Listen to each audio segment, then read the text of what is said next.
Something that like we like to say at Polygon a lot is that your money, your assets get superpowers when they go on chain, right? Is that I didn't grow up here, right? I didn't grow up in like US capital markets. I grew up in, like an emerging market. And in that emerging market, people had very successful businesses, including my own family. And their challenge was not that, hey, I need to get my business now listed in a US exchange or any exchange. The challenge was that in America, businesses have access to leverage capital and credit so they can scale their businesses, right?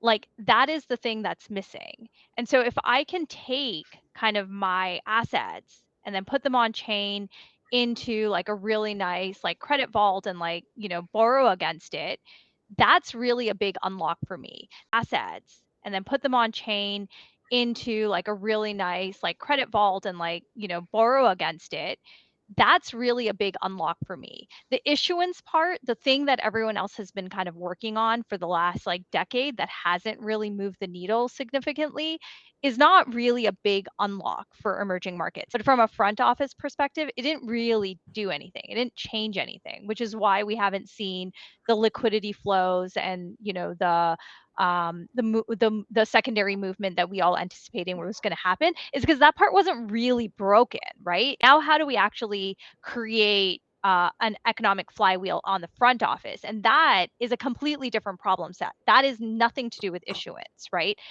So that's why like this DeFi unlock becomes super exciting for me, particularly with RWAs. Like if you could borrow against your treasuries, and I'm like teeing that up for Jamal because he has a whole thing on this, but like if you could borrow against your treasuries as a company, you can actually take assets that are just like kind of at rest typically Mhm. and give them some juice, like give them a purpose, right? Something that like we like to say at Polygon a lot is that your money, your assets get superpowers when they go on chain, right? Like that is like something that's very fundamental to what we're trying to do in the long tail.